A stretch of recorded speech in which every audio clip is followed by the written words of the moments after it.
Well, joined now on Pure Hockey on Campus by, well, we got to say it, he's part of the Hot 100 of hockey right now. And congratulations to Skip Prince. Skip has certainly done a tremendous job with the U.S. Hockey League. He's been a frequent visitor to our program, and we welcome him back. And congratulations and Happy New Year, Skip. It's been great working with you and the U.S. Hockey League, and you've certainly seen quite a bit of hockey here and had an opportunity to enjoy all the color and pageantry of the World Junior Hockey Tournament. Well, thank you, Bernie, and Happy New Year to you and to all the fans out there, and thanks for the congratulations as well on behalf of the Top 100. I look at that as an award to the USHL, certainly not to its commissioner. I'm just a conductor on this train, but it's a good train heading in the right direction, we hope. And you're right. If you hear noises in the background, I'm actually here in Buffalo at the World Juniors in the immediate aftermath of one of the more extraordinary hockey games I've seen. I'm sure all your fans, by the time they hear this, will have known about the 5 goals the Russians scored in the waning minutes, it seemed, of the third period. I've never seen anything like it, actually.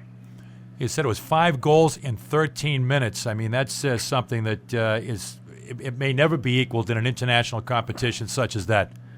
And for the first 2 periods, Canada dominated. I was talking with a number of the press. Their young forward Shen was looking for his 19th point, which would have been an all-time IHF juniors record, and that was the only story that was in the press room. And then suddenly the things began coming apart for the Canadian team. But quite the event. We had players on 5 teams in this tournament, as well as players on teams that have been promoted to the A level for next year. So it was a good tournament for the United States Hockey League, though we would have liked to have seen Team USA get a different color medal than bronze. It was well won, and they worked very hard for it. But we're wearing the red, white, and blue here. Skip, Paul Mack here, and congrats Paul, again. Great. Tell us a little bit. Did you get a chance to talk to any of the kids on the U.S. team in the wake of their loss to Canada? I mean, properly, I saw an interview with Chris Kreider, who does not play in your league, but it was on the team for the second year, and he gave all the credit to Canada. They just played an unbelievable game and knocking the U.S. off 4-1. But in the last couple of days, so the days between the semifinals and the final rounds, did you get a chance to talk to any of the kids? We did get a chance to speak with them, and they were very, they were dignified and eloquent in defeat, which is one of the hardest things to be at this age, and so we were very proud of them as far as that went. Right. And they proved themselves in the first 3 minutes of tonight's game when they came out as if they were playing for the gold. But they were disappointed. I think everyone recognized that Canada played the game of its tournament against the United States, and the U.S. came out a little bit flat. They were all over the puck. Every Canadian pass seemed to be tape to tape, right. And none of the goals were softies. They just played a great hockey game. The rivalry continues, of course, between the United States and Canada, but there's it is a friendly and extended rivalry. The game against the Swedes as well today was a strong one for the United States. So you get back to the drawing board. Coach Elaine coached a great squad, and he's doing, obviously, a great job at Yale as well. So everyone will get back and look forward to next year and try to go for the gold again. And when you look at the scope and influence of your league, I don't think that any president and commissioner, let alone one of the 100 people of power and influence is selected by the Hockey News, can talk about the fact that you can look at 5 teams competing and see players from your league. I mean, that's a tremendous piece to have on your resume. It was unique, and I'll tell you that the Canadian team could have used Jaden Schwartz, who was injured. Had such a great, broke his ankle, and we'll see how long he's out. Louis LeBlanc had a great tournament for the Canadians. The kid Howell was easily the best young man on the ice for Finland. Kids from the Czech Republic and Denmark and Norway, and we had the two Latvians were responsible for Latvia's promotion. They carried the team. So, yes, it was good for us, and it represents the fact that not just in the United States and Canada, but all over the hockey world, people want to come here and play for the opportunity it gives them to get to the next step. So we're very proud of that. You look at current players and also players to come, and you being a very proud Yale Bulldog right now with Keith Delane putting them in the top position in college hockey. Noted there's a guy named Nicholas, I hope I pronounce it right, Weberg, was a draft pick in the USHL, going to be playing at Sioux City before going to Yale, and he's going to be moving on now to the USHL from Team Norway. Yes, and he was strong.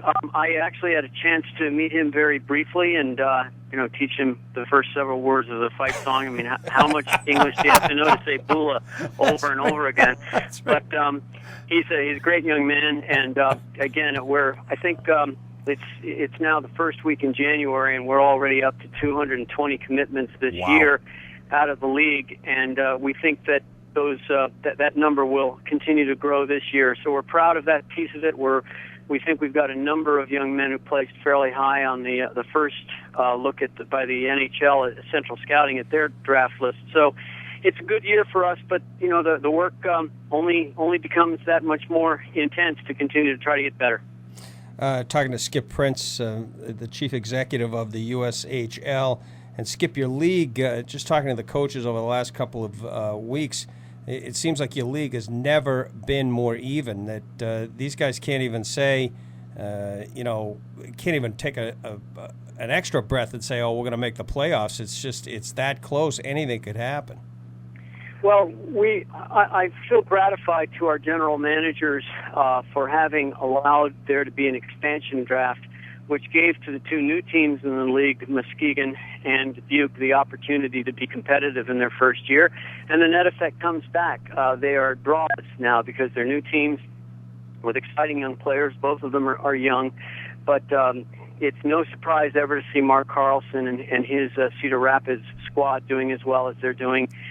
Green Bay's doing well. You've got new teams that have been out of the playoffs coming to the fore in Sioux City and a number of those teams, and it is as close at the halfway mark as it's been in a long time for as you know, if you work on this side of the puck, what you want is sellouts and for everyone to win every one of their home games. We're not quite there yet, but we're working at it. Absolutely. Pete Rozelle was the guy that made parity a common on any given word. Sunday. Exactly.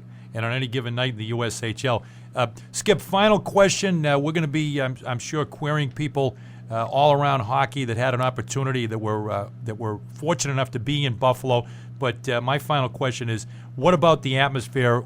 All the feedback has been that Buffalo did an absolutely standout, fabulous job, other than not closing down the Peace Bridge and trying to equalize the attendance a little bit. But they said it was just a marquee moment for the city of Buffalo and for USA Hockey. It was, and Larry Quinn and the Buffalo Sabres. I mean, I've known Larry.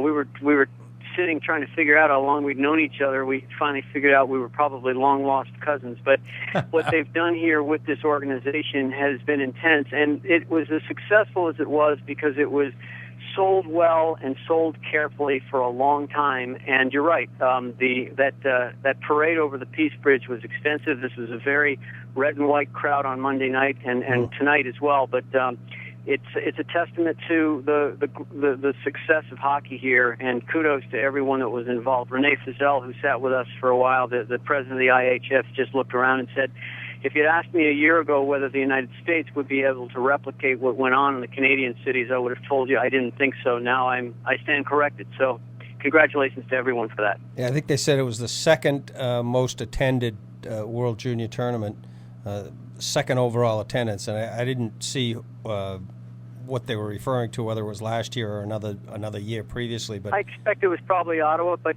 this is a close second. This is a big building, and when you fill it, and it gets very loud, and it's very hockey-filled, and when you watch the quality of hockey played there, if you close your eyes even a little, it looked like a National Hockey League Stanley Cup playoff game. Yeah, that's outstanding. What a great atmosphere. And Skip, thanks very much for taking the time to join us, and we want to wish you a happy New Year. It's been tremendous having an opportunity to work with you, and we look forward to taking the USHL right down the stretch and hearing more of you here on Pure Hockey on Campus. Thank you, guys. Onward and upward, and we're looking forward to this weekend's worth of games. Happy New Year, Skip. Skip. Much. Thank you. Take care. Thank you to Skip Prince. And under Prince, the United States Hockey League has gone from an afterthought to a sound feeder league for NCAA teams. Many NHL teams have draft picks who played in the USHL and then gone to U.S. college. Thanks to Prince, the USHL has a good business model and is here to stay. And we thank Skip Prince for having an opportunity to work with him, and look forward to continuing to work with him for the remainder of the 2011 campaign.